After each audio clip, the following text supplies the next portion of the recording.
राधे राधे बच्चों, आज हम कविता करने जा रहे हैं कक्षा 10 की जयशंकर प्रसाद जी के द्वारा लिखी हुई आत्मकथ्य।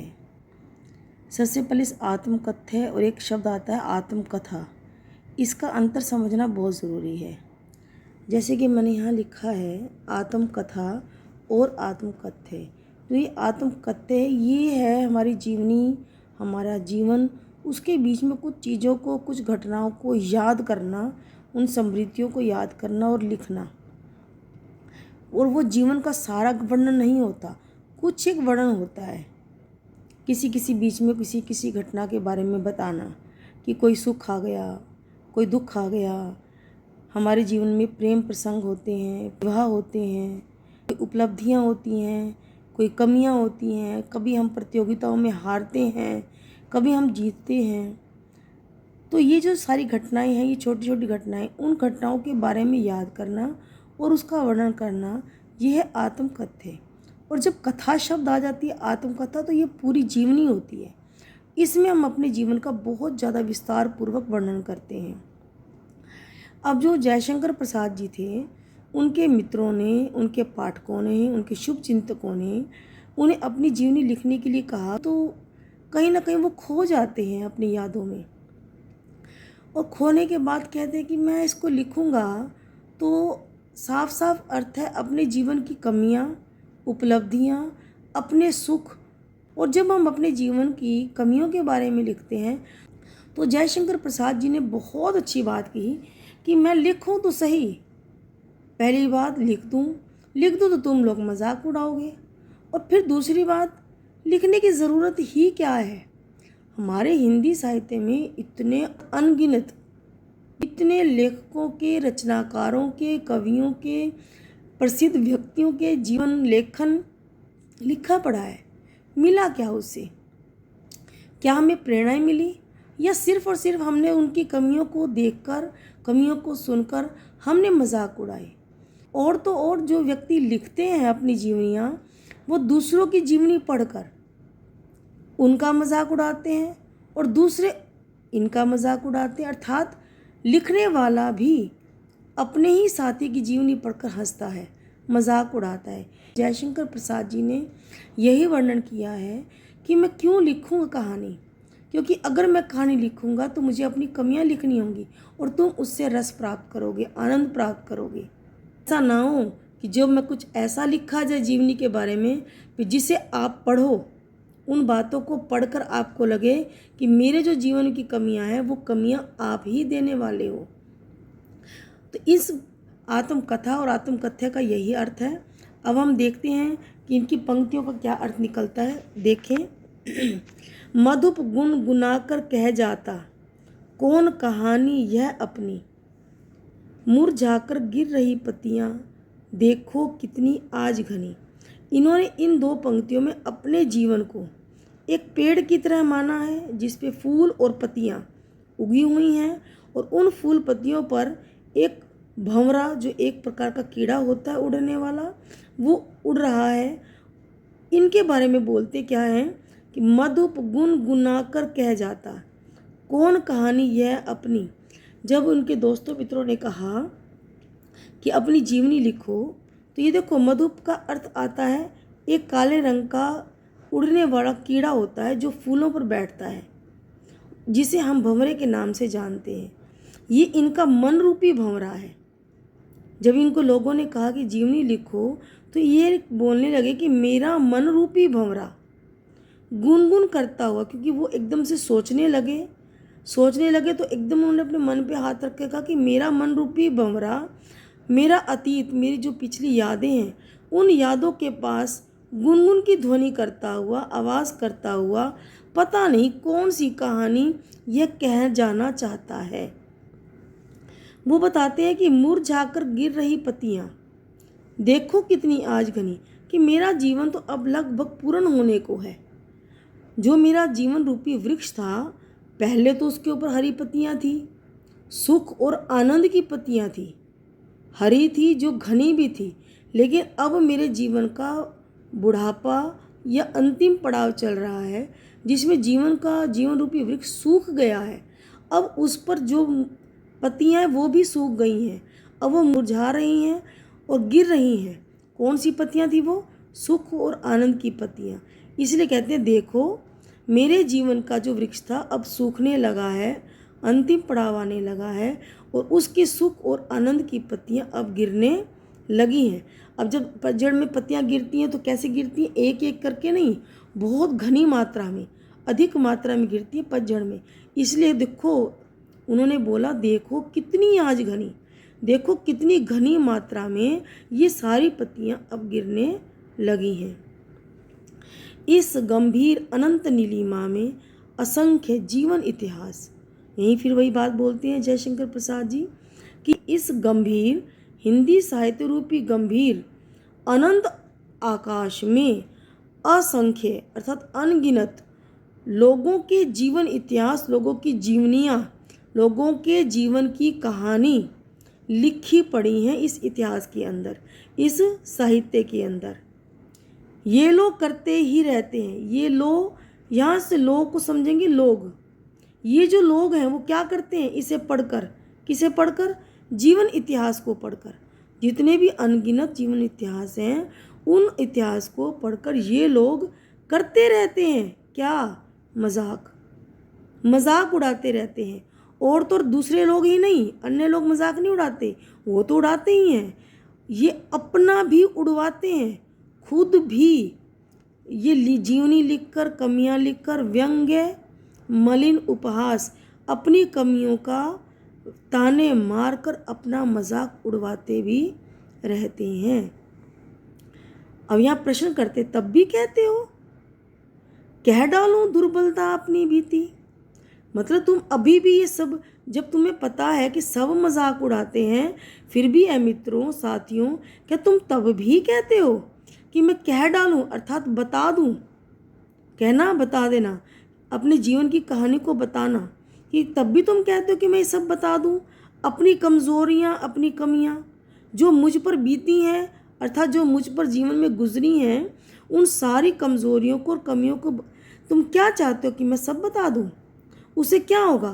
तुम सुनकर सुख पाओगे, क्योंकि तुम सभी की आदत है दूसरों की कमियों और कमज़ोरियों को सुनकर सुख प्राप्त करने की। देखोगे यह गागर रीति, रीति मैंने खाली, गागर मैंने घड़ा, जीवन रूपी घड़ा। कवि कहता है कि मेरा जीवन रूपी घड़ा खाली देखकर तुम ज़रूर सुख प्राप्त करोगे, किंतु कहीं ऐसा न हो कि तुम ही खाली करने वाले। किंतु सोच लेना, कहीं ऐसा ना लिखा जाए, कुछ ऐसा ना लिख दूं मैं कि जिससे कहीं ऐसा न हो कि जो ये खालीपन आया मेरे घड़े में, मेरे जीवन रूपी घड़े में जो खाली हुआ है, उसको खाली करने वाले कहीं तो तुम ही हो। अपने को समझो, खुद को समझो, कहीं ऐसा ना हो कि ये जो रस था, इस रस को खाली करने वाले तुम थे, मुझे धोखा दे दिया, मेरी तो गागर खाली हो गई और तुमने अपनी भर ली। यहाँ पे ये पैरा खत्म होता है। अब देखेंगे, यह विडंबना अरी सरलते तेरी हंसी उड़ाऊं मैं, भूले अपनी या प्रवंचना औरों की दिखलाऊं मैं, उज्ज्वल गाथा कैसे गाऊं मधुर चांदनी रातों की, अरे खिलखिलाकर हंसते होने वाली उन बातों की। इन दो पंक्तियों में अपने बारे में बता रहे हैं और अगली पंक्तियों में अपनी पत्नी के बारे में बता रहे हैं। देखें, विडंबना, विडंबना का अर्थ होता है मुश्किल या फिर कष्ट देने वाली स्थिति। कवि कहता है कि कितनी मुश्किल स्थिति है। अरी सरलते, यहाँ सरलते का अर्थ है उनका सरल स्वभाव। वो स्वयं के स्वभाव को कहते हैं कि मैं अपने स्वभाव की हंसी कैसे उड़ा दूँ। ऐ सरलते, ऐ मेरे सरल स्वभाव, तेरे बारे में अपने जीवन का वर्णन करके तेरे बारे में कैसे हंसी उड़ाऊँ। क्योंकि जब मैं तेरा वर्णन करता हूँ तो मुझे या तो अपनी भूलें बतानी पड़ेंगी, गलतियाँ, भूलें मैंने गलतियाँ, अपनी गलतियाँ बतानी पड़ेंगी, या फिर ये बताना पड़ेगा कि मेरे सरल स्वभाव के कारण मुझे दूसरों ने क्या क्या धोखे दिए हैं। और ऐसा करने से साफ दिखाई देगा कि मेरा सरल स्वभाव कितना है। इसलिए कहते हैं कि ये कितनी कष्टकर स्थिति है, ऐ सरलते मेरे सरल स्वभाव, कि मैं तेरी हंसी उड़ाऊं। क्योंकि ऐसा करने से भूलें अपनी, मुझे अपनी भूलें बतानी होंगी या ये बताना होगा प्रवंचना औरों की, औरों ने मुझे कितने धोखे दिए, मुझे ये भी दिखाना होगा। अगली पंक्तियों में अपनी पत्नी का वर्णन करते कहते हैं कि मेरी पत्नी की मृत्यु जो युवावस्था में हो गई थी, और उन्होंने अपनी पत्नी की यादों का वर्णन किया है कि उज्ज्वल गाथा, मधुर चांदनी रातों की। वो कहते थे कि चांदनी रातों में जो उन्होंने अपनी अच्छी और सुख देने वाले जो पल थे, जो बातें की उन्होंने, जो उनसे अपनी पत्नी से बात की, उन्होंने अपने पत्नी के साथ बिताए हुए जितने भी अच्छे पल थे, उन अच्छे पलों को कवि ने अपने जीवन की पवित्र कहानी कहा है। इसलिए कहते हैं मैं अपने जीवन की उस पवित्र कहानी का वर्णन कैसे बताऊं जो मैंने चांदनी रातों में अपनी पत्नी के साथ पल बिताए, और उन पलों में जो मैं ठहाका मारकर या खुश होकर बहुत बहुत हंसा, उन बातों का वर्णन मैं कैसे करूं, क्योंकि यही यादें उनका सहारा बनी है। कब? जब उनकी पत्नी चली गई थी। ये सहारा बनी है आगे का जीवन जीने का। मिला कहाँ वह सुख जिसका मैं स्वप्न देखकर जाग गया। कवि का सपन था कि वह अपनी पत्नी के साथ अपना जीवन खुशी से जीना चाहते थे सारी जिंदगी, लेकिन वो सपना टूट गया और उनकी पत्नी की मृत्यु हो गई। इसलिए कहते हैं कि ये जो सपन देखता था अपनी पत्नी के साथ अपना जीवन जीने का, वो सपना तो मेरा टूट गया। मुझे वो सुख कहाँ मिला कि मैं सारी ज़िंदगी अपनी पत्नी के साथ जी पाऊँ।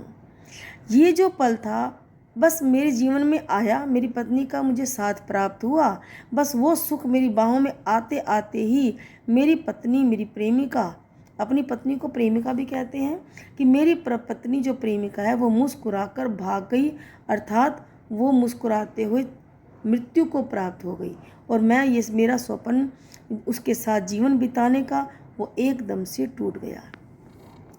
अब इन पंक्तियों में जिसके अरुण कपोलों की मतवाली सुंदर छाया में अरुणाग्नि उषा लेती थी निज सुहाग मधुमाया में, इन दोनों पंक्तियों में कवि अपनी पत्नी का सुंदरता का वर्णन करते हुए कहते हैं जिसके अर्थात उसकी पत्नी के, अरुण मैंने लाल, कपोल मैंने गाल, उसकी पत्नी के गाल इतने लाल थे कि वो मस्त कर देने वाली उसकी सुंदरता थी।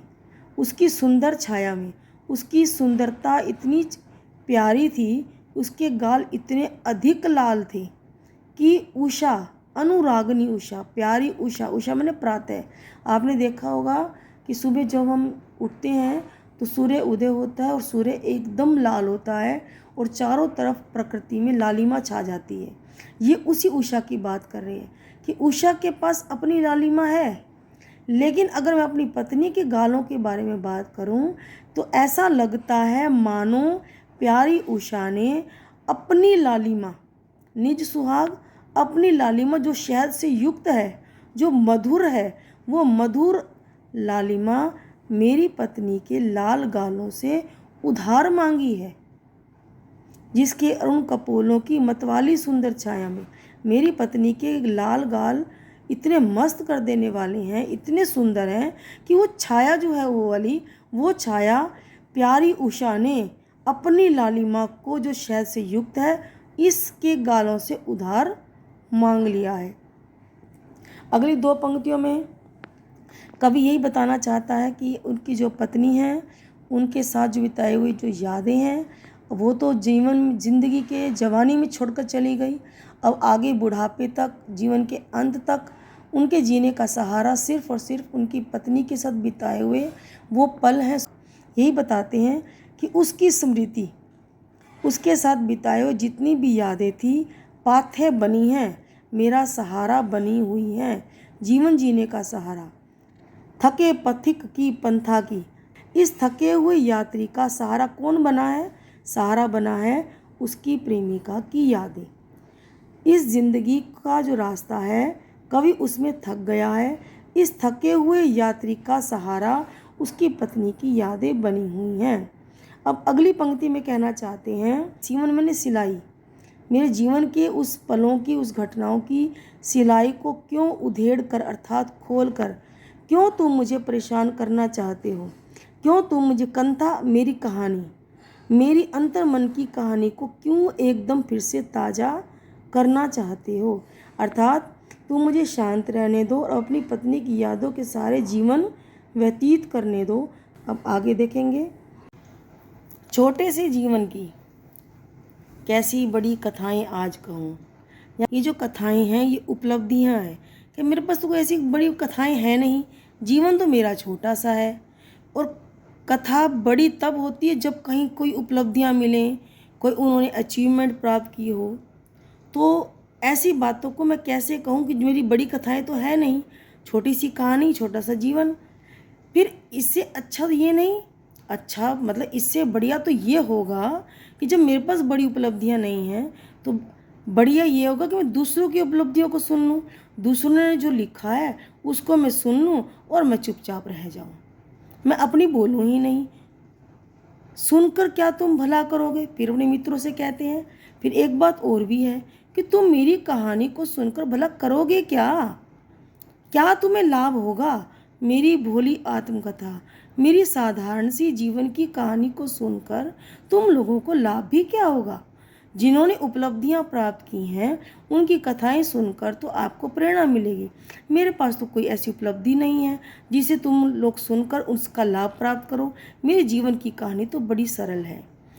और दूसरा ये भी चाहते हैं क्योंकि असल में इनके जीवन में दुख ज़्यादा थे, इसलिए कहते हैं कि वक्त भी नहीं है, अभी समय भी उचित नहीं है, अभी समय भी उचित नहीं है क्योंकि मैं अपने दुखों को भूले बैठा हूँ। अब मैं उन दुखों को याद नहीं करना चाहता। मेरे दुख थके हुए हैं, हाले हुए हैं, मैं जब याद करूँगा तो मुझे याद आएंगे। थकी सोई है मेरी मौन व्यथा, व्यथा मैंने पीड़ा, मौन मैंने चुपचाप। थकी सोई है मेरी मौन व्यथा, ये कहना चाहते हैं कि जो मेरे जीवन की पीड़ाएं थी मेरे वो उसको मैं चुपचाप सहन कर रहा हूँ, इसलिए मैं वो मेरी थकी हुई हैं, अर्थात मैं उन यादों को भूले बैठा हूँ। सोई हुई मतलब थकना, सोना, अर्थात वो अपनी पीड़ाओं को भूले बैठे हैं। इसीलिए कह रहे हैं कि अभी समय भी उचित नहीं है, वैसे भी मेरी पीड़ाएं मैं उनको भूले बैठा हूँ, वो सोए हुए हैं। क्यों तुम मुझे याद दिलाकर मेरे दुखों को तरोताज़ा फिर से करना चाहते हो? इन लाइनों के माध्यम से साफ पता चलता है कि उनके जीवन में सुख कम थे। उनकी पत्नी चली गई, उनका जो जीवन स्वप्न था वो स्वप्न, अपनी पत्नी के साथ जीवन जीने का वो स्वप्न टूट गया उनकी पत्नी की मृत्यु के बाद। कोई भी चीज़ समझ ना आई हो या प्रश्न हो तो आप कमेंट में दे सकते हैं।